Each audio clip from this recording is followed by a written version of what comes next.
RCN. Le son de la différence.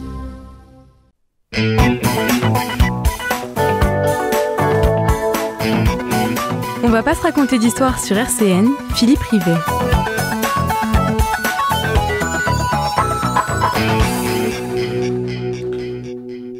Bonjour à toutes et à tous. Nous sommes ensemble pendant 55 minutes ce vendredi 28 mars avec l'invité du jour qui s'imposait, comme on va le voir.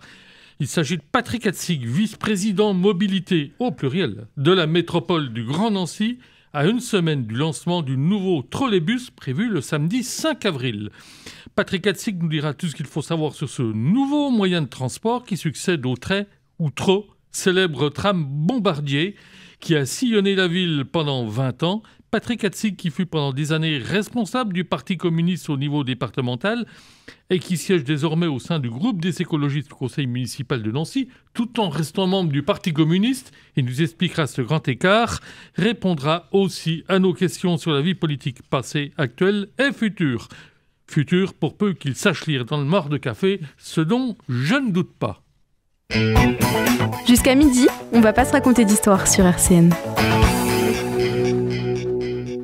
Bonjour Patrick Hatzig, merci d'avoir accepté notre invitation. Comment allez-vous ? Bonjour, ça va bien. Merci à vous de m'avoir invité. Je vais très bien. Pas trop tendu à quelques jours du démarrage du nouveau trolley ? Non, j'arrive toujours à faire la part des choses. Je sais que c'est important, c'est un grand jour, mais ça vous empêche pas de dormir ? Non, exactement. Bon. Comme de tradition dans cette émission, je vais procéder à un bref rappel de votre parcours. Nous évoquerons ensuite le sujet qui mobilise toutes les attentions, le trolley, avant de poursuivre sur le terrain plus politique, encore que l'histoire du tram puis du trolley, c'est peut-être d'abord de la politique. Patrick Hatzig, vous êtes un enfant de Pompée, vous y êtes né, vous y avez travaillé dans la sidérurgie alors triomphante comme maître comptable, vous avez milité et pris des responsabilités au sein de la CGT des métaux, puis au PCF, le Parti communiste français, dont vous deviendrez le responsable départemental, tout en siégeant pendant 10 ans au comité central, place du colonel Fabien. En 1995, vous devenez conseiller municipal de Nancy, élu sur une liste d'Union de la gauche jusqu'en 2001. En 2000, vous entamez des études de droit que vous interrompez 4 ans plus tard. Vous êtes rattrapé par le virus de la politique, mais votre parcours d'étudiant vous permet néanmoins de vous reconvertir et vous obtenez le concours d'attaché territorial. En 2004, justement, vous figurez sur la liste de gauche aux élections régionales. Vous devenez vice-président au transport du président du conseil régional, le socialiste Jean-Pierre Masseret. Il se dit alors qu'un coco et cégétiste, ça permet d'amadouer les syndicalistes rugueux SNCF, prompts à dégainer des grèves surprises. Vous occuperez ces fonctions jusqu'en 2015, 11 ans pendant lesquels vous imposez en forçant le respect, y compris de vos adversaires politiques, enfin ceux qui sont capables de reconnaître le travail de leurs collègues, pour votre engagement et vos compétences acquises sur le terrain technique, le terrain politique, mais ça, je le mets à part, vous saviez déjà faire. Après une éclipse de quelques années, vous réapparaissez sur la scène politique comme candidat au sein du groupe des Verts à la ville de Nancy et à la métropole. Vous nous expliquerez comment on passe du rouge au vert, ou comment plutôt on arrive à conserver les deux, si vous êtes rouge-vert, à la fois productiviste et pro-nucléaire, et babacool, défenseur des prairies ou des forêts urbaines et des petits oiseaux. Mathieu Klein vous confie, sans surprise, la responsabilité des transports en commun comme une sorte de suite logique de vos mandats régionaux. Le monsieur Trolley, c'est donc vous, avec les attentes, les espoirs, mais aussi, comme on dit trivialement, les emmerdes qui ont volé en escadrille selon l'aphorisme chiracien. La métaphore militaire s'impose en effet avec la guerre en Ukraine. Vous nous expliquerez le lien entre ce conflit et le projet du trolley. Pour conclure votre présentation biographique, je mentionnerai votre passion pour les États-Unis et je vous demanderai tout d'abord si elle reste intacte avec le retour de Trump au pouvoir. Quelque chose à ajouter, Patrick Hatzig ? Non, rien à ajouter. Je suis vraiment ravi de ce portrait, parce que je trouve qu'il est valorisant et puis bien fait, en tout cas. Bon, et conforme à, oui, à votre perception. Oui, je me reconnais bien dedans. Et les États-Unis, malgré Trump, vous êtes... Non, là je n'oserais pas y aller actuellement. Je vais vous dire pourquoi. Parce que la façon dont je m'appelle, n'importe quel imbécile aux États-Unis, dans un hôtel ou n'importe quoi, va sur Google, me trouve, voit qui je suis et je ne sais pas ce qui pourrait m'arriver. Franchement, j'ai la trouille d'y aller maintenant. Pourtant, vous y êtes allé j'y suis allé plus d'une dizaine de fois, 12 fois, enfin bref, j'ai sillonné tous les États-Unis. Non, je connais bien les Américains. J'ai regardé toujours avec un regard amusé et, parce qu'ils sont d'une grande naïveté. Avec vraiment des choses qui sont contradictoires chez eux. Ils sont à la fois très solidaires quand il arrive quelque chose chez eux, ils sont très solidaires, mais en même temps très individualistes. Et donc c'est vraiment de gros contrastes. Mais maintenant, je trouve qu'il pourrait être dangereux. Qu'est-ce qui vous passionne là, pour un communiste? Qu'est-ce qui vous passionne des États-Unis? D'habitude, le regard est plutôt tourné à l'Est. Franchement, quand je regarde ma vie, non, parce que moi, c'est les westerns. Moi, j'ai toujours aimé les paysages de western. Et franchement... John Wayne, c'est votre modèle c'est les films, en tout cas, oui, de John Ford. Et puis tous les paysages. Et franchement, moi, depuis le début des années 90, fin des années 80, je voulais vraiment aller aux États-Unis, mais j'avais pas le droit. En étant communiste, j'avais pas le droit de franchir la frontière, donc j'étais interdit des États-Unis. Puis en 94, ils ont levé les visas, c'est-à-dire que j'ai pu en 94 aller aux États-Unis, donc j'y suis allé avec plaisir et j'y suis retourné très très souvent. Ouais. Donc revenons, j'allais dire à Nancy, avec le samedi 5 avril, c'est dans une semaine, hein, ça sera samedi 5 avril 2025, un jour qui sera marqué d'une pierre blanche, enfin il faut l'espérer, avec le lancement commercial du trolleybus, ou trolley si on adopte le langage courant, qui ne répugne pas à l'apocop, et qui circulera donc sur la ligne 1, qui était celle du défunt tram Bombardier, qui va d'est en ouest et d'ouest en est, hein, donc de Essé au CHU, hein, pour faire simple pour nos éditeurs qui ne seraient pas de Nancy. Avec une inauguration en grande pompe sur le parvis de la cathédrale, vous demandez la protection des cieux, une bénédiction, vous avez des craintes? Non, parce que je pense qu'il va faire beau. En plus, c'est pas en grande pompe, puisque on a voulu une inauguration festive et très populaire. Donc, on attend beaucoup de monde. Ça va pas être... En plus, c'est dans l'air du temps. Je dirais, on ne fait plus des dépenses somptueuses sur des inaugurations. On veut au contraire dire, le produit, il est là, c'est le trolley. Et le trolley en lui-même, déjà, il vaut le coup. Maintenant, l'inauguration, c'est l'acte symbolique qui nous fera passer de l'avant et de l'après-trolley, quoi. Avant de détailler sur le trolley, pourquoi un trolley et pas un tram là? L'opposition vous reproche votre manque d'ambition là. Alors d'autant plus que dans la campagne électorale, moi pour le deuxième tour avec Mathieu Klein, on a dit qu'on allait faire un tram. Et puis quand on a été élu, on a eu une petite lettre de la Cour des comptes qui nous dit si vous investissez dans un tram, c'est-à-dire plus de 500 millions d'euros à l'époque, vous ne pourrez plus investir sur aucun sujet à la métropole pendant tout le mandat. Donc c'était impossible qu'on fasse un tram, puisque sur les mobilités, on n'avait pas que la ligne 1. C'est-à-dire qu'il y avait des mauvaises surprises sur les finances? Ah oui, carrément. Franchement, je crois même que le mot était dit que si vraiment on faisait le tram et qu'on allait faire d'autres investissements, on pourrait être mis sous tutelle, quoi. Enfin, je veux dire, c'était grave. Hein. Et donc là, on était pris d'un seul coup. Et puis je me suis rendu compte petit à petit que, en fin de compte, un tram est-ouest, alors que la majorité des flux sont nord et sud, n'est peut-être pas ce qui est le mieux. Et donc, il a fallu nous aller sur un autre matériel. Et j'ai eu cette idée, moi, d'un trolley 24 mètres, entièrement électrique.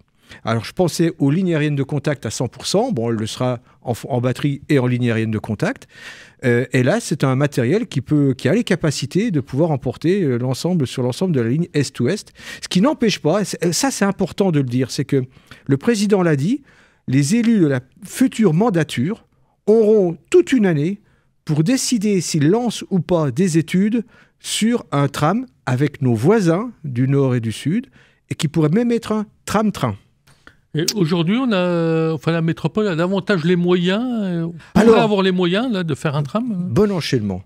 Franchement, c'est moins d'une semaine où il y a 15 jours. On a une bonne surprise, c'est que le service express régional métropolitain, les SERM, qui est un programme lancé par l'État où il y a 20 collectivités qui sont homologuées, dont Nancy.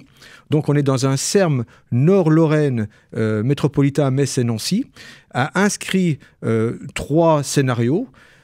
Un scénario le plus bas, un scénario le plus haut. Et dès le scénario central, du milieu, comme on dit, souvent c'est celui qui est choisi, on dit ouais, il y a la possibilité d'un tram-train, de l'investissement d'un tram-train. Alors attention, c'est pas après-demain, c'est quand même c'est une affaire de 10 ans, ça. Hein.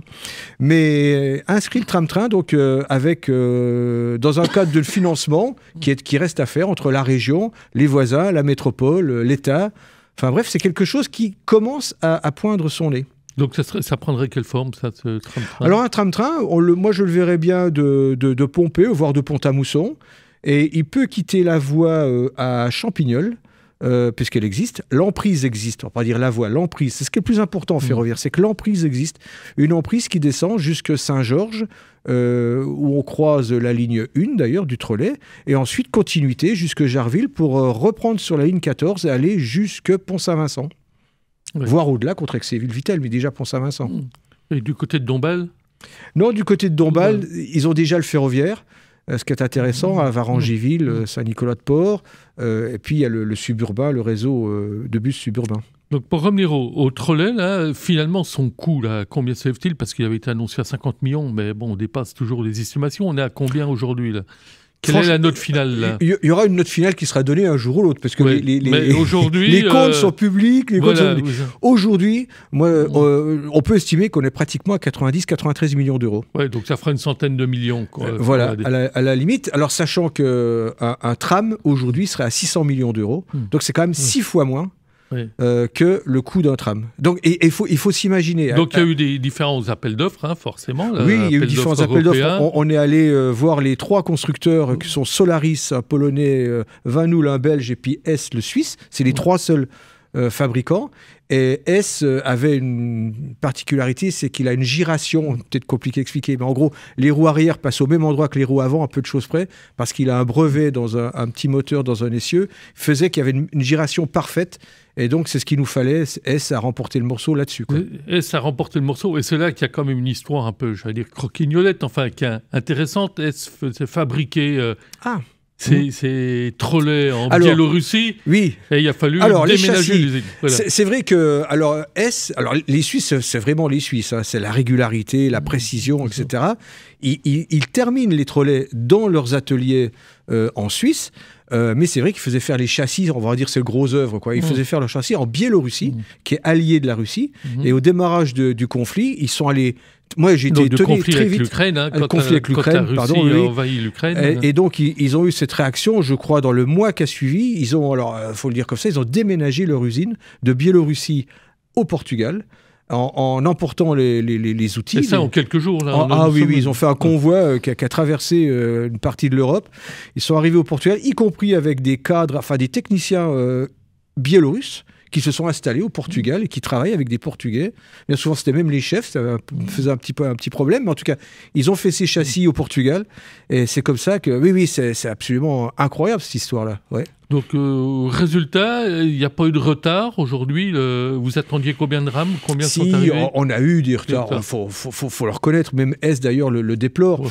D'ailleurs, il faut dire qu'il va falloir que dans le cadre du contrat, il verse une somme de dédommagement. Tout est calculé. Il y a des indemnités de retard. Il y a des indemnités de retard. Parce qu'il y a combien de retard ? Alors là, 6 mois, alors, non ça se compte par matériel. Normalement, on aurait dû avoir les 25, on va dire, le 3 janvier. Ouais. OK ?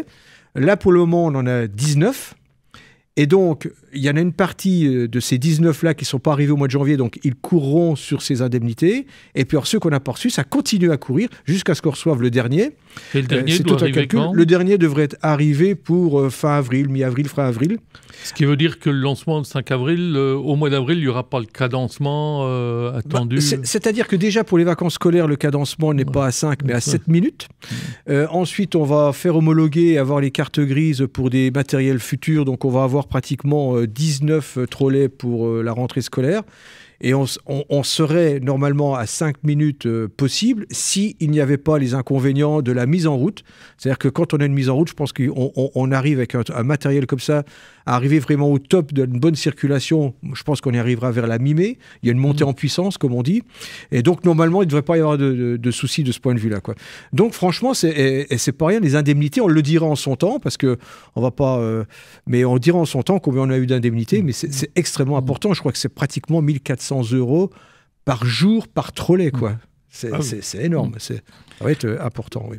Donc, le trolley va fonctionner sa gestion va être confiée à une société, donc selon une DSP, ce qu'on appelle une délégation de service public. Est-ce que vous pouvez nous indiquer comment ça fonctionne ? C'est une question ou une affirmation, ça ? C'est une question. C'est une question. Alors, c'est malin. Non, parce que, bon, on est aujourd'hui, lundi, on a une CCSPL. C'est une commission pour le service public locaux, les services publics locaux, qui se réunit. Mais comme ils ont déjà reçu les documents pour faire cette réunion, je me sens autorisé à dire, oui, effectivement, c'est une DSP, mais franchement, c'est poser la question d'une SPL, Société publique locale, ou alors d'une SEM, Société d'économie mixte, une CEMOP, c'est tout. On a regardé toutes les questions, la mise en régie, on a regardé, et les délais ne nous permettent pas, parce qu'on veut démarrer le contrat vont jusqu'au 31 décembre 2026 et le 1er janvier 2027, il faut être prêt. 1er janvier 2027, être prêt dans le cadre d'un lancement d'une régie, ça paraît invraisemblable. Une SPL ou une SEM, pareil. Et en plus, je dirais que est-ce que c'est vraiment ce qu'il faut faire, quoi? Moi, Mais aujourd'hui, est-ce que c'est un débat pragmatique ou un débat idéologique? Alors, c'est passé d'un débat idéologique à un débat pragmatique. Parce que nos délégataires, enfin les entreprises, vous savez, elles sont 3 en France, Transdev, Keolis et puis RATP Dev. On peut rappeler que Transdev maintenant est passé sous pavillon allemand il y a quelques semaines. Voilà, quelques semaines, exactement. Nous présentent des factures de plus en plus importantes. Et moi, je le dis, mais il n'y a pas une grosse marge quand même pour les entreprises de transport public. Il n'y a pas une grosse marge, donc eux-mêmes ont ces difficultés-là. Nous, ce qu'on veut surtout, c'est une entreprise qui ne regarde pas à nous dire « voilà le prix, mais vous en avez pour votre prix ». Parce que je pense qu'un élu doit toujours avoir dans la tête chaque euro dépensé doit être un euro utile. C'est-à-dire que le prix est important, mais le service qui est apporté est important. Et donc, bon, on va partir sur une DSP. Ce n'était pas gagné d'avance, mais on attend. Donc, il y a un nouvel appel d'offres. Il y a un nouvel appel d'offres qui va être lancé à la mi-2025. Le cahier des charges est en train de s'écrire. Il y aura une phase de négociation jusqu'à fin 2025, 2026 aussi. Le choix même du délégataire se fera peut-être, sans doute d'ailleurs, après les élections. Donc, nouveau délégataire, 1er janvier 2027 2027, oui. Mise en route d'un nouveau délégataire, enfin de nouveau, ou de celui-ci qui se renouvelle. L'actuel. Un nouveau contrat. Ouais, un nouveau contrat. Voilà. On dit souvent, ça permet à la collectivité, c'est pas son rôle de gérer les bus, un certain nombre de services, donc se débarrasser sur une entreprise, je mets des gros guillemets. Vous connaissez bien Nancy, puisque vous en êtes originaire. Depuis des années, quel que soit le délégataire, on sent qu'il y a des difficultés au niveau des relations sociales avec le délégataire. Quel que soit le délégataire, ça tient à quoi? C'est des directions trop dures, des syndicats trop revendicatifs? Ça tient à quoi? Il y a une culture sur Nancy, c'est vrai, une culture revendicative qui a fait, je dirais, au cours de ces 30-40 dernières années, des conflits qui ont été durs, mais du respect, malgré tout, entre les salariés, les syndicats et le délégataire. Il faut dire que Transdev a été le délégataire, historique. Il s'est appelé CGFTE, il s'est transformé en Veolia, il s'est transformé en Transdev. Voilà, c'est vraiment l'historique. Ça a toujours été Transdev. Arrivé en 2019 de Keolis, ils n'ont pas, naturellement, ils ont gardé les mêmes salariés, les mêmes pratiques, la même culture. Et ça, voilà, il y a eu des difficultés relationnelles. Moi, je l'ai dit, il y a vraiment des relations sociales qui sont mal envisagées par Keolis actuellement. Voilà, ça s'est pas très très bien passé, mais Keolis, en même temps, moi je veux pas les excuser, mais c'est-à-dire qu'ils sont arrivés avec un contrat, à mon avis, à un tarif assez bas qui leur a permis de prendre le marché à Transdev. C'était une révolution à Nancy, le fait que Transdev perd le marché. Il l'a pris à assez bas. Donc ne lui laissez pas toutes les possibilités peut-être de développer. Vous n'avez plus de marge de manœuvre. Voilà, moins de marge de manœuvre. Je peux même dire que Keolis, ça sera une autorité publique à celui qui regarde, mais je le dis, va perdre de l'argent sur le contrat qu'ils ont eu à Nancy entre 2019 et 2026. Ils vont perdre de l'argent, ça c'est clair, mais ça ne lui laissait pas non plus toute l'attitude pour pouvoir bien améliorer le système. Ils disent même que Keolis n'aurait pas forcément envie de candidater pour Si, ils nous l'ont assuré. Maintenant, ils vont candidater. Ils peuvent toujours avoir il peut y avoir des rumeurs, parce que c'est assez compliqué pour eux. Oui, quand je disais que je ne vais pas les excuser, c'est que 2019, ils arrivent. Les maires, il y a une fronde contre le réseau qui est mis en route, je ne sais pas si vous vous souvenez, mais en septembre, le réseau change complètement. En septembre 2019, 3 mois après, il y a le Covid. 1 an après, il y a le conflit en Ukraine. Donc, vraiment, il y a eu des événements qui ont fait que Keolis a eu du mal de se stabiliser, je dirais, dans cette période. Et y compris eux, quand ils ont signé le contrat, c'était pour démarrer un tram en 2025. pratiquement, et ils ne le démarreront pas de tram, ils auront un trolley, donc bon voilà, mais ils s'en sont satisfaits, mais quand même, vraiment, il y a tous des bouleversements qui se sont faits. Je dirais presque qu'on remet les pendules à l'heure, parce qu'on part sur un réseau qui va être modifié, qui est déjà modifié, il y a le réseau 2025, il y a l'arrivée du trolley. Les 6 premiers mois du trolley va nous donner une intention dans le contrat pour donner vraiment un tarif qui permettra aux délégataires de se prononcer sur la prise de ce contrat.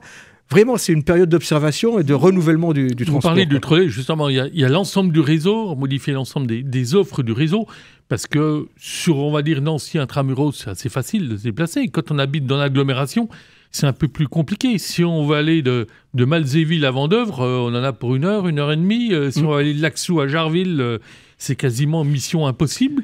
Oui, c'est-à-dire que on a la Corolle. Alors, il faut savoir que la Corolle, alors justement, vous avez totalement raison, parce que la Corolle, je crois que c'est la 3e ligne en termes de fréquentation. C'est-à-dire que vraiment, elle fait un peu un cercle pour faire rejoindre entre Laxou, le sud de Nancy. Et beaucoup de maires, d'ailleurs, nous disent, moi, je regarde, mais une Corolle devrait faire tout le tour, quoi. Alors, est-ce que l'opportunité qu'elle passe sur le réseau Est, c'est pas prouvé? Ben là aussi, le cahier des charges qu'on est en train d'écrire pour le futur délégataire, et y compris les idées que pourrait nous donner le délégataire, parce que on va choisir un délégataire, y compris en fonction du travail qu'il va fournir pour nous donner des propositions d'amélioration du réseau. Le délégataire lui-même, va mais il faut son propre cahier de propositions. Parce que si nous, on aura quelques exigences, enfin des exigences, c'est naturel, mais moi, ce que j'attends d'un délégataire, c'est qu'il soit proactif et qu'il nous dise, écoutez, tout ceci, tout cela, ça va moins bien, ça va pas bien du tout, voilà ce qu'on vous propose de faire. Vous savez, moi, je voudrais qu'on travaille sur le transport à la demande, parce que beaucoup n'aiment pas trop le transport à la demande. Or, le transport à la demande, il faut savoir que c'est un moyen individuel pour des personnes de choisir un trajet à n'importe quelle heure de la journée, même s'ils sont isolés, et quelque part sans avoir et surtout sans avoir une ligne régulière qui coûte quand même cher, quoi. Moi, je pense qu'il y a besoin, c'est là qu'on a besoin de travailler, c'est de pouvoir envisager. Bien sûr, il faut un réseau où il y a des lignes régulières sur un tas de quartiers, sur un tas de communes. J'en disconviens pas, mais il y a des lieux quand même où le transport à la demande devrait être assez, entre guillemets, agressif, de manière commerciale, pour dire, écoutez, oui, vous n'avez pas de ligne régulière, mais nous, on est capable de vous transporter. Et ça coûte beaucoup plus cher à gérer, là. Ça a un coût, quand même, le transport à la demande. Eh bien, pas tout le jour, parce que tout dépend. Le coût doit toujours se faire au nombre de voyages effectués, au nombre d'usagers. Et parfois, on a des lignes, je regrette, moi, je vois des bus passer, il n'y a pas tant de monde que ça dedans, alors qu'ils sont réguliers, et on se pose des questions. Alors moi, je ne veux pas tout transformer, mais je voudrais quand même qu'on apporte une attention particulière au transport à la demande, à partir du moment où il est très réactif. C'est vrai que c'est toujours compliqué, notamment pour des personnes âgées, etc., de téléphoner un numéro, etc. Mais si on a un numéro à 4 chiffres, qu'on appelle, qu'on dit, voilà, je serai à tel arrêt qui est près de chez moi, et je veux aller à tel arrêt, parce qu'on ne va pas faire du porte-à-porte, et je veux arriver là, et qu'on donne un horaire qui est assez à un quart d'heure près, qui est valable, moi je dis, il n'y a pas de raison, quoi. Ça peut être quelque chose d'enrichissant, quoi. 15 minutes, c'est la durée maximum d'attente tolérée ou admise. Oui, voilà, c'est ça. C'est-à-dire quelqu'un qui se... Parce que je pars du principe que c'est des usagers occasionnels. On ne prend pas tous les jours le transport à la demande, quelque part. Ce sont des occasionnels, et donc ils prévoient un rendez-vous chez le médecin, dans une administration, etc. Ils disent, voilà, je vais partir 20 minutes, une demi-heure avant, voilà, je me promène, Voilà, je pense qu'il faut voir les choses comme ça. J'ai une interrogation, naïve, d'observer, d'écouter. Les gens s'interrogent en disant, voilà, il y a certaines lignes qui sont moins fréquentées que d'autres. Il y a des bus qui sont longs comme des jours sans pain, là. Et puis il y a 3 personnes dedans, là. Comment se fait-il qu'il y a des bus énormes sur certaines lignes, et puis d'autres bus qui sont hyper chargés, qui semblent plus petits, où on est comprimé comme des sardines, là. Je veux dire qu'il y a déjà un défaut qui va vers ce que vous dites, parce que pratiquement sur une fréquence, une liaison, on va dire en bus, ce qui coûte le plus cher, ce n'est pas obligatoirement le matériel, c'est le conducteur. Franchement, quand on regarde les coûts, c'est comme ça. Et ensuite, les conducteurs sont trop bien payés? Non, pas du tout. C'est parce que quand on fait le total du coût du matériel et par rapport à l'ensemble du coût d'une ligne, on voit bien que... Et puis c'est normal d'ailleurs que ce soit les conducteurs qui soient le coût le plus élevé. Et donc à un moment donné, comme il faut faire des roulements et qu'aux heures de pointe, il y a besoin par exemple de 18 mètres, ce serait compliqué pour le délégataire. Mais là aussi, je demande à ce qu'il peut-être il nous fasse des propositions de pouvoir intercepter des matériels par exemple de 12 mètres. Vous dites que ce n'est pas le matériel qui coûte le plus cher. Là. Quand la collectivité achète des bus de 18 mètres, ça coûte quand même plus cher qu'un petit bus. Alors, il faut calculer. Alors, oui, pratiquement. Là par exemple, je vais vous donner enfin, j'ai pas le chiffre, je l'ai là, mais bon, je ne vais pas rentrer dans le détail. Mais par exemple, le trolley demain va coûter largement moins cher que ce que coûtait le TVR. En coût d'entretien, en coût de fonctionnement, etc. Et on a des lignes, par exemple T2, T3, qui coûteront largement plus cher que le trolley en nombre quand on fait le rapport entre le coût et le nombre d'usagers. C'est-à-dire que nous, on aime bien faire un coût par usager. C'est une comptabilité analytique. C'est ça qu'il faut regarder. Et bien sûr, la T2, T3 sont plus chères, reviennent plus chères que par exemple la circulation du trolley au nombre de voyages. Dans les lignes, vous annoncez, par exemple, sur la ligne 1, vous annoncez une ligne pour l'instant qui est photomatique, qui est la ligne 5. Là.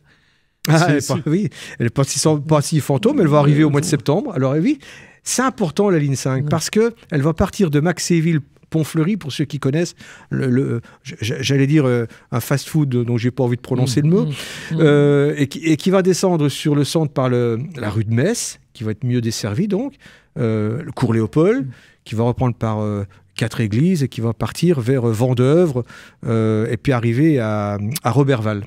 La zone Robérieux de Vendeuvre. Voilà, ça c'est une ligne structurante nouvelle qui va être mise en œuvre et qui quelque part va aussi peut-être être un point de départ d'une relation avec la communauté de communes du bassin de Pompée, où on est en train de discuter donc quel est l'avenir de la ligne 10.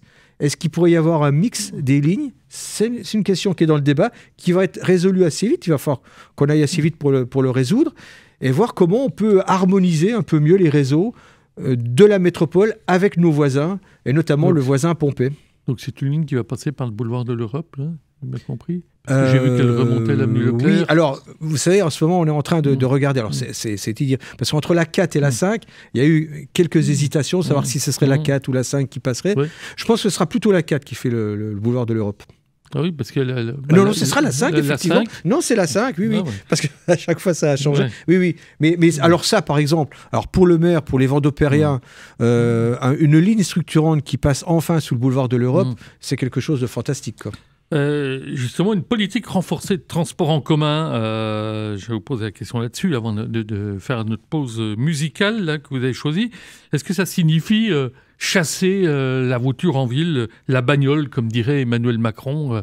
Vous n'aimez pas la bagnole, là, finalement, à Nancy, là? Ah, c'est pas ça du tout. En vérité, alors je vais prendre autrement. Moi, j'aimerais bien que les voitures qui arrivent à Nancy, enfin dans le centre, l'hypercentre de la ville, soient des voitures qui viennent pour venir que leur desserte soit sur Nancy et non plus le transit. En gros, ce qu'il faut arriver à faire, c'est que tous ceux qui passent par le centre pour aller d'un point à un autre de la métropole ne passent plus par ce centre. C'est-à-dire qu'on veut limiter le transit, et voire même le supprimer, le transit, de telle sorte que ceux qui veulent une desserte fine sur le centre-ville aient moins de difficultés pour y accéder. Parce qu'on sait qu'il y a plein de voitures qui ont besoin de venir sur le centre de Nancy quand on accompagne quelqu'un sur un sujet ou sur un autre, et puis pour un certain nombre de personnes, les loisirs, bref. Le commerce, etc. Et puis alors, en plus, on a la chance. On a 8500 places de parking en ouvrage qui ont été faites par les majorités précédentes. Et moi, quand je votais, que j'étais pas d'accord, je dis mais vous rajoutez un parking en centre-ville, c'est un aspirateur à voiture, un parking. Et je votais contre.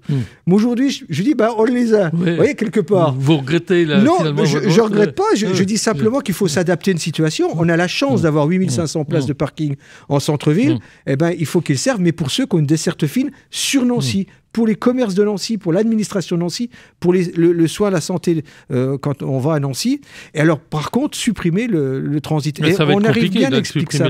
Non, parce qu'il faut avoir des boulevards urbains, c'est-à-dire des dessertes différentes qui permettent de faire le tour de la ville. Alors, les dessertes, elles sont déjà, les actuels boulevards urbains, ils sont déjà saturés. Ils sont pratiquement, oui. Ah non, mais si on supprime le transit, c'est-à-dire que par exemple, quelqu'un, moi j'ai encore l'exemple, quelqu'un qui partait du cimetière de Priville, qui allait sur Pompée, ben, il avait l'habitude de prendre la rue, de partir à Saint-Léon, Albert Ier, de rejoindre. Alors qu'il suffit de monter Boufflers et de prendre l'autoroute. Voilà, il faut changer nos habitudes. Et le fait qu'on ait fait des rues piétonnes, d'ailleurs, a permis à un certain nombre d'automobilistes de ne plus emprunter centre-ville, mais de faire le contour pour pouvoir accéder aux lieux qui veulent de destination. Après ce tour en bus et en voiture, on va faire une respiration musicale. Là, vous avez choisi Tim Dup, qui est un jeune compositeur interprète.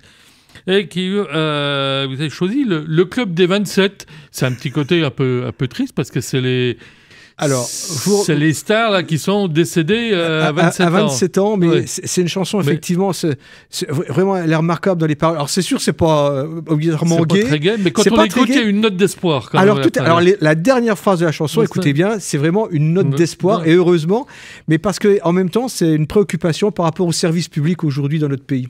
Eh bien, on l'écoute. 11h midi sur RCN, on va pas se raconter d'histoire. Philippe Rivet.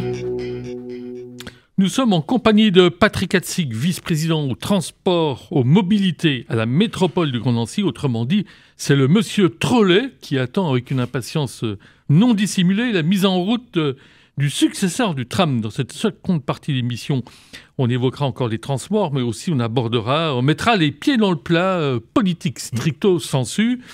Une question que je n'ai pas encore abordée avec vous, c'est le prix des billets. Est-ce qu'il faut s'attendre à une petite hausse prochaine après une hausse des impôts, une hausse des billets Alors, sur les coûts, la tarification, c'est dans le contrat de DSP, c'est-à-dire qu'on est tenu de faire 1 point de plus que l'indice INSEE.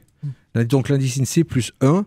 On n'a pas toujours tenu parce qu'il y a eu le Covid, il y a eu les difficultés qu'on a connues, etc. Donc là, concrètement, il faut s'attendre normalement, quelques à la centimes rentrée, supplémentaires. À la rentrée, une petite hausse. Oui. Et à la rentrée aussi, il y a une gratuité qui a été annoncée pour le mois d'août, là, pour les plus de 65 ans. Franchement, est-ce que c'est raisonnable? Est-ce qu'il ne faut pas tenir compte davantage des conditions de revenus que des conditions d'âge? Alors, il y a une conférence budgétaire qui va se faire à la métropole, justement, pour qu'on rediscute l'ensemble des politiques qui sont prévues, puisque dans le cadre du budget, puis le projet de loi de finances, etc. Donc, dans la conférence budgétaire, c'est là que les choses vont réellement se décider, avec une future plénière du Conseil métropolitain. Néanmoins, le président l'a dit, il le souhaite, lui. Il le souhaite. Il a pris un engagement. Là, il a pris un engagement. Il le souhaite. Est-ce qu'il va le tenir? C'est la conférence budgétaire, elle est souveraine, sinon on n'en fait pas de conférence budgétaire. Mais il le souhaite, qu'il y ait la gratuité, effectivement, pour l'ensemble des seniors, les plus de 65 ans, on va dire à partir du 1er septembre 2025. Donc c'est une mesure qui coûte 1,3 million en année pleine. Hein. Et 2025, on ne sera pas en année pleine, par définition, ça sera au mois de septembre.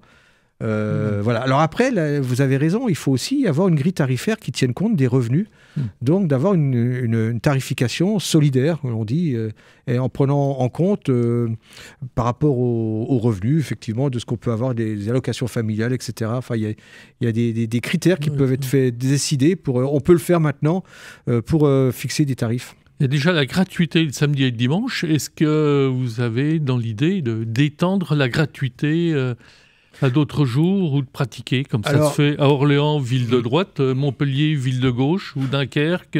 Vous avez raison de dire dans l'idée. Franchement, c'est pas dans l'idée. Et moi, j'ai discuté avec un vice-président d'une métropole où il y a la gratuité, sereinement. Je lui ai expliqué où on en était à Nancy, etc. Est-ce que lui, parce que bien souvent, ceux qui sont pour la gratuité, ils sont assez entiers, comme ça. Il faut que tout le monde y passe, quoi. Et moi, il m'a répondu, il m'a dit, écoute, à Nancy, faites déjà votre réseau, faites tout ce que vous avez à faire. Après, vous réfléchirez peut-être à la gratuité. Mais donc, pour le moment, c'est pas la gratuité totale. Mais déjà, c'est bien les week-ends. En gros, c'est un peu tous les captifs enfin, tous ceux qui peuvent moins conduire, quoi, les week-ends, les jeunes de moins de 18 et les plus de 65 ans. Et donc, qui sont tenus de prendre les transports collectifs. Et c'est ça qui est intéressant. Pour eux, au moins, déjà, la gratuité. Vous évoquiez il y a quelques instants là, les liaisons, une liaison jusque vers Pont-Saint-Vincent. On pourrait dire un mot aussi des des suburbains, là, donc. Oui, alors, suburbains, alors justement, parce qu'il y a une commission de service public local aussi lundi, et que les documents sont déjà avancés, dans le cadre de la DSP, il y a quelque chose d'absolument incroyable. Donc DSP, je rappelle, c'est la délégation de service public. Quelque chose que moi, je n'aurais pas cru atteignable dans le mandat, que l'on va atteindre, c'est qu'on va passer un contrat pour l'ensemble du territoire, de la métropole, de Pompée, de Célé-Vermois et de la ligne suburbaine. C'est-à-dire qu'on va avoir le même délégataire, le même contrat. C'est-à-dire que ça ouvre la porte, une porte décisive, une étape conséquente sur l'organisation commune de l'ensemble des transports sur l'ensemble de tous ces territoires. Donc avec un service amélioré, plus de cadence. Alors là aussi, quand le cahier des charges qu'on va écrire, l'offre que va être faite par le délégataire, ça sera justement de nous donner des idées et de réfléchir ensemble. Et puis dans la consultation qu'on aura, mais moi je veux bien comprendre que ça fait 20-30 ans dont on se dit mais comment que ça se fait que les transports de Pompée, Célé-Vermois, la métropole, le suburbain, tout ça devrait être ensemble. Parce que ça permettra une tarification, ça va permettre la billettique, ça va les dessertes, revoir tout ça. Et là, dans ce mandat, y arriver, franchement, j'y croyais pas. Et alors, on va proposer effectivement qu'on aille pour le 1er janvier 2027 sur une même organisation de transport collectif dans un même contrat du Grand Bassin. Et ça, c'est quelque chose, c'est une révolution, franchement. Avant d'aborder la politique, j'allais dire, si j'ose dire, politicienne, une question de circulation. Là, vous avez sans doute entendu l'Assemblée nationale qui a voté en commission la suppression des ZFE, qui sont les zones à faible émission. Hein. Nancy avait lancé ça j'allais dire sous la pointe des pieds. Hein. On ne sentait pas trop c'est-à-dire un engagement là-dessus. Est-ce que c'est une bonne idée de les supprimer? Est-ce qu'il y avait pas un effet pervers des ZFE, notamment en direction des automobilistes les plus modestes, pas forcément, tout le monde n'a pas forcément les moyens de changer sa voiture, d'acheter une nouvelle voiture. Moi, justement, pour ceux qui n'ont pas les moyens de s'acheter une nouvelle voiture, alors c'est vrai qu'on a le transport collectif, il y a aussi une possibilité de location de voiture, on n'est pas obligé d'avoir une voiture à temps complet. Et puis, il y a quand même, moi je dis, il faut, quand on a un véhicule, il faut qu'il soit en bon état, il faut qu'il soit récent, il faut qu'il puisse fonctionner. Moi, je ne m'inscris pas dans une démarche de société où on puisse dire « Oh, il y a ceux qui n'ont pas les moyens, donc il faudrait qu'ils aient des vieilles bagnoles. » Moi, je ne suis pas dans ce trip-là. 48 000 morts par an du fait de la pollution de l'air, c'est important, il faut prendre des mesures. Il y a des mesures qui ont été prises, par exemple, sur la mixité sur des listes. Il a fallu mettre des quotas pour gagner petit à petit, faire en sorte que la parité homme-femme. Et bien aussi, là, il faut des mesures pour faire en sorte que chacun ait une voiture en bon état de fonctionnement et qui ne rejette pas des pollutions. Et la ZFE était un des moyens. Si elle est supprimée, il faudra bien remplacer par quelque chose d'autre. Parce que, quelque part, on ne peut pas laisser un parc automobile se dégrader sur notre territoire, quoi. Donc, je vous sens très écolo. Là, justement, on va venir à la politique. Je vous sens très écolo et en même temps, vous êtes toujours membre du Parti communiste. L'écologie, c'est pas la tasse de thé du Parti communiste. Traditionnellement, c'était plutôt la sidérurgie, pro-nucléaire, productivisme industriel. Là. Comment vous vous retrouvez chez ceux qu'on qualifie peut-être un peu vite, parfois de babacool ou de plus soucieux de l'environnement là. Alors, comment ça se passe, la cohabitation au sein du groupe Alors, c'est peut-être le cours de la vie, mais moi, j'étais babacool avant 20 ans. J'avais les cheveux longs, et puis j'étais vraiment babacool, écolo déjà avant l'heure, quoi, je dirais, parce que c'était pas une grosse question. Bon, mais voilà, la politique m'a rattrapé, je suis rentré dans le Parti communiste, c'était pas sa priorité. D'ailleurs, c'était la priorité de personne. Heureusement qu'on a eu des écologistes qui se sont affirmés en tant que tels, pour pouvoir donner un chemin, en tout cas une vision sur les questions de l'environnement. Ensuite, moi, j'ai toujours pensé qu'un parti écologiste, ce n'est pas obligatoirement ce qu'il y avait de mieux. Moi, j'aurais préféré que dans chaque parti, on ait une dimension écologiste. Ça permettrait d'être beaucoup plus...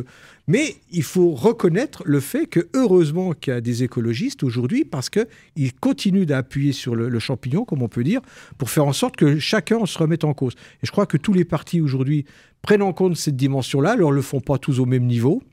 Mais en tout cas, il y a une prise en compte sur cette question réelle. Et je me suis retrouvé avec les écologistes. C'était un peu à l'occasion de ces municipales à Nancy, parce qu'il y avait une liste d'union des communistes, des socialistes et d'une partie des écologistes qui avaient voulu aller au premier tour, dès le premier tour avec Mathieu Klein. Et moi, j'ai trouvé que c'était bien qu'il y ait une seconde liste de gauche sur Nancy, de telle sorte qu'elle puisse engranger des suffrages qui ne seraient peut-être pas allés sur Mathieu Klein au premier tour. Ratisser plus large. Ratisser plus large, et ne pas laisser justement Françoise Hervé le faire, comme elle le fait depuis 1989, c'est vrai. Et donc j'avais dit, si Françoise Hervé franchit encore les 10% et accède au deuxième tour, la gauche ne parviendra encore pas à remporter cette ville. Et donc j'ai dit, il faut faire en sorte que des écologistes se présentent. Je les ai aidés dans ce cadre-là, et pour fusionner au second tour, et donc à arriver à la victoire qu'on a connue. Voilà, c'est en gros le trip qui m'a pris à ce moment-là, quoi. Et aujourd'hui, vous ne regrettez pas là, vous sentez à l'aise? Je ne regrette pas du tout, parce que les écologistes ont été, entre guillemets, une famille d'accueil remarquable. Vraiment, ils m'ont aidé à comprendre un certain nombre de questions, à appréhender des sujets que bien souvent on n'appréhende pas. Et moi j'ai réussi à agréger, je dirais, l'idée du pouvoir d'achat et la question de l'environnement et de l'écologie. Parce qu'il faut qu'il y ait un tout. Et vous avez réussi à convertir certains de vos camarades du Parti communiste à des préoccupations environnementales qu'ils n'avaient pas auparavant? Franchement, ils auraient fait leur chemin même sans moi. Mais ils font leur chemin. Moi, quand je vois aujourd'hui ce qu'il y a dans les textes officiels du Parti communiste et des objectifs qu'ils ont, etc., dans les programmes, etc., je vois qu'il y a un progrès net. Et ce ne sont pas des écologistes en tant que tels, ce sont des communistes qui prennent une dimension environnementale et donc ont toujours une dimension sociale forte. Mais en tout cas, ils l'auraient fait sans moi. Mais moi, disons que j'ai accompagné, j'ai peut-être été un peu plus devant qu'eux, mais c'est comme ça. Aujourd'hui, comment être, qu'est-ce que ça signifie être communiste? Longtemps, le Parti communiste était aligné sur l'URSS, il avait pris petit à petit ses distances. Aujourd'hui, bon, on ne va pas dire que vous êtes aligné sur Poutine, hein, je crois que donc, même si on ne suit pas toujours Fabien Roussel sur son point de vue sur l'Ukraine. Qu'est-ce que ça signifie aujourd'hui d'être communiste? Est-ce que c'est-à-dire qu'il y a des candidatures, des positionnements de témoignages? Non, il y a obligatoirement une question générationnelle, quoi. Moi, je suis quand même d'une génération, j'ai adhéré en 1980, et le Parti communiste était presque complètement déstalinisé à l'époque. Je dis presque, parce qu'il ne l'était pas totalement. Donc moi, j'ai été dans un moment où j'ai eu du mal de prendre mes marques. Il a fallu que je réfléchisse, que je me documente, que je regarde. Et j'ai plutôt été ensuite très vite dans la mouvance de Robert-Rue qui est arrivé, qui a succédé. Moi d'ailleurs, j'ai pris mes responsabilités nationales à l'arrivée de Robert-Rue. Et donc là où il y a eu une mutation réelle du Parti communiste, mais comme il y a eu l'écroulement en 91 de l'Union soviétique, de toute façon, donc les choses, elles devaient obligatoirement évoluer. On a évolué comme ça. Et aujourd'hui, on se pose cette question. Robert-Rue a quitté le Parti communiste. Entre-temps, maintenant, bon, après, il a quitté le Parti communiste. Je pensais à Charles Fitterman, qui était une grande figure, qui est passé au Parti socialiste, par exemple. Oui, je ne sais pas s'il l'a encore aujourd'hui, mais en tout cas, bon, voilà, il y a eu des... Non, mais il est clair que le Parti communiste était le parti de la gauche le plus important, le plus grand nombre d'adhérents, pesait très, très fort. Et l'arrivée de Mitterrand au pouvoir, donc, s'est fait en partie au détriment de l'influence du Parti communiste. C'est comme ça. Vous dites au PC, Mitterrand m'a tué, là, c'est ça? Non, je dirais au contraire, parce que quelque part, nous sommes aussi quelque chose dans l'arrivée de Mitterrand au pouvoir. C'est évident quand on regarde les chiffres. Mais ce qu'il y a, se pose la question, c'est quoi aujourd'hui la révolution? Et c'est quoi aujourd'hui être réformiste, être progressiste? Et vous sentez révolutionnaire ou réformiste? Alors, révolutionnaire dans le sens où moi je souhaite qu'on dépasse un système capitaliste, un système qui aujourd'hui est complètement axé sur l'argent, où l'objectif final est l'argent, et remettre l'homme au milieu de tout ça permettrait de dire qu'aujourd'hui ce serait révolutionnaire.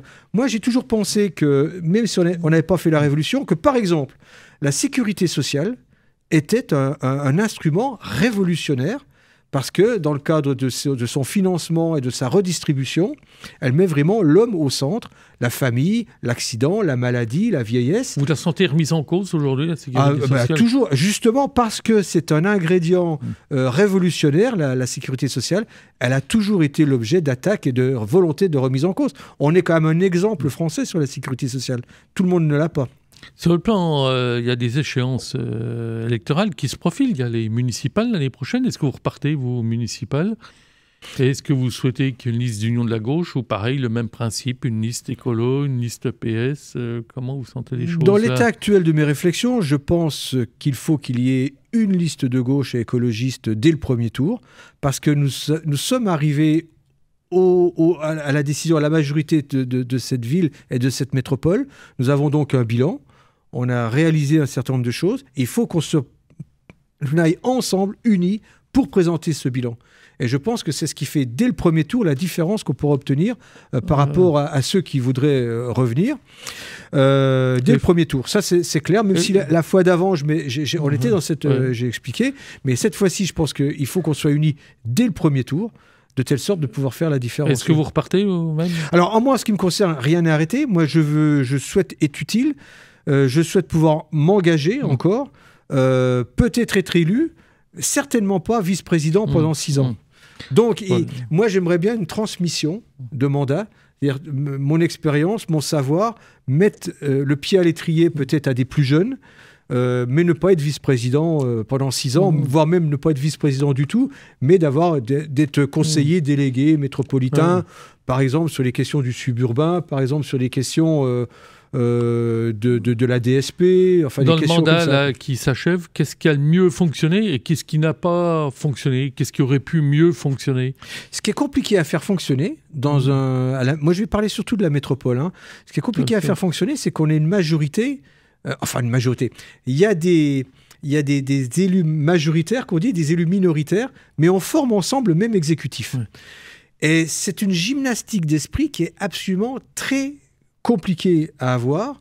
Et ce qui n'a peut-être pas assez fonctionné, c'est que ceux qui sont, je dirais, qui se jugent étant dans la majorité, auraient pu peut-être mieux travailler ensemble pour préparer des dossiers, des consultations, avant d'en référer à l'ensemble de l'exécutif, quoi. Puisque dans l'exécutif, il y a des personnes il y a des élus de droite et des élus de gauche. Voilà, c'est ça. Et donc, c'est assez complexe. C'est difficile à faire vivre.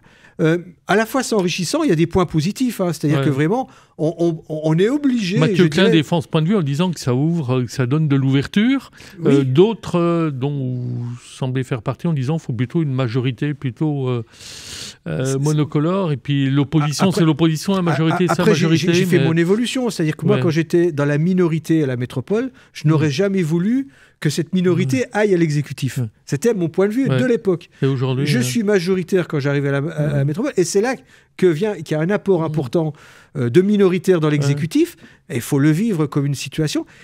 Ça nous oblige au moins une chose, c'est de mettre l'intérêt de la population en premier dans toutes les décisions qu'on prend. Ça, on est obligé de le mettre en premier. Après, il peut y avoir des différences, des divergences, mais au moins, l'intérêt de la population, là, on est obligé de le mettre parce que, justement, toutes les sensibilités sont représentées dans l'exécutif. Mais on remarquera aussi, c'est que parfois, l'exécutif ne vote pas un certain nombre de décisions que l'on prend, etc. Bon, voilà. Mais tout ça, en fin de compte, c'est la démocratie. Faudrait-il, par exemple, une élection directement des conseillers métropolitains en suffrage direct, pourquoi pas? Moi, je trouve que c'est un débat que j'ai vu se réouvrir dernièrement sur les réseaux sociaux, avec des arguments qui plaident en faveur. Ça fait un moment qu'on y pense, déjà au début du mandat. Peut-être que c'est justement assumer peut-être une étape supplémentaire à l'intégration. On va bientôt arriver à la fin de l'émission. Où en sont vos relations avec LFI? Est-ce qu'une alliance est encore possible avec Mélenchon ou s'il y a vraiment deux gauches irréconciliables? Il faut savoir qu'aux dernières élections législatives, s'il n'y avait pas eu un contrat législatif avec LFI, aujourd'hui, il y aurait eu très très peu de députés de gauche d'élus. Donc c'était un moment bien précis où il a fallu faire la NUPES et donc faire en sorte qu'on se présente unis aux élections.